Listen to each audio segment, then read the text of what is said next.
So I like to use matrilineal and matrilocal, and I'll define both of those, more than matriarchal, even though I think matriarchal is that's probably a more familiar term to people. Yeah. Like in general, it's more often used, and I think the reason I tend not to use it is that it can imply the inverse of patriarchy in a way that isn't that helpful. Yeah. Because I think when people hear that, they assume the same kind of hierarchical structures of dominance that we've seen, in Western culture for the last 3,500 years and elsewhere in the world. But you just put a woman at the top instead of a man. Yeah. And I think there have been novels that kind of explore this in ways that I slightly resent. Yeah. Where I'm like... You mean the matriarchal culture? Yeah. That explore the idea of matriarchy as they do that with it. Yeah.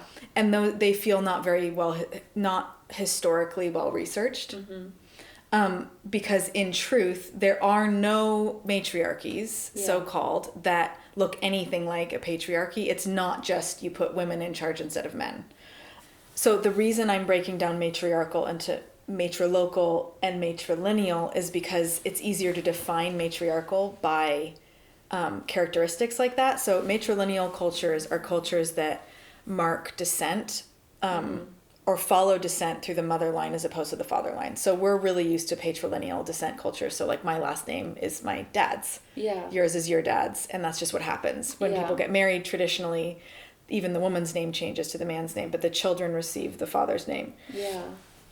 And most matrilineal cultures, not all, but like the tendency with the patrilineal culture is that that also means inherently that the wife moves to live with the husband's family. That was how it was. I mean, if we look at like all of European history, all the way as far back as the Bronze Age, that's what's happening. And so that means that the patrilocal is the woman moving to be with the male family. In a matrilocal culture, the father comes of children comes to be with the mother family, and in many ways, that makes a lot more sense in terms of the well-being of the children and the mothers. Yeah. So those are cultures that are centering the well-being of the mothers and the children, because if something happens and the man goes off somewhere else, the mother is with her female relatives helping her take care of children. And there's not this sense of a woman being kind of at sea in a male family lineage. And so in such cultures, like in a matrilineal, matrilocal culture, you tend to see the status of women being different than in patrilocal or patrilineal ones. There's higher status for women, higher like respect, different kinds of a sense of what roles are possible for the two genders. And in my research specifically, what I know the most about is in pre or non-patriarchal Europe, which is mostly before the Bronze Age. So Bronze Age or before. And the Bronze Age is like from 1500 BC to, 1000. Yeah. Before that is, actually, that's not quite true, but what I'm thinking of in terms of patriarchy in Europe, the last matrilineal, matrilocal, most likely culture in Europe was on Crete, and it was Minoan Crete, and that's what I was mentioning before. So that's a lot of the books that you see on my bookshelf are Minoan, because it's like my huge passion. Primarily, or the passion began because I knew that I read, this is the last culture in Europe that we can see different models of like gender equality and the status of mothers and of women. And before that,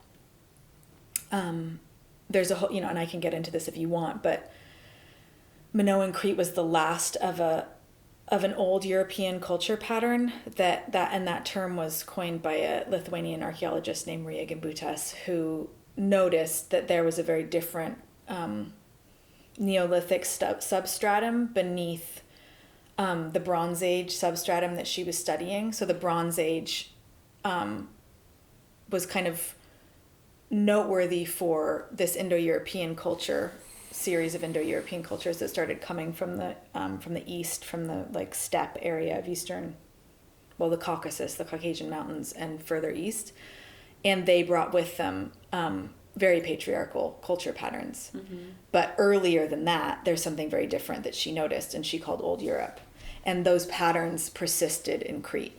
Yeah. So that's why that's a place of interest, because there were patterns that were able to be retained because it was this island culture mm-hmm. that these guys couldn't really get to for longer. But it was in the rest of Europe kind of prior to that. Yeah. The idea, what it looks like is that prior to, let's say, 3,500 BC, the culture patterns look more matrilineal. Mm-hmm. And they feature like tens of thousands of female figurines that sort of ceased to be produced in those numbers exactly at the time of the arrival of these different Indo-European waves. I think also there's different, there's many different scholars who've done work on this, but I was recently introduced to the work of this anthropologist named Chris Knight, who I'm just kind of getting into his work, but it's really fascinating. And he talks about how it seems likely that the kind of original human culture would have more of a matrilocal pattern just mm-hmm. based on what it takes to raise children. Yeah. And like the healthiest systems for raising children. Yeah. That women like live together and work together and co-raise families, and that the men are part of those units, but the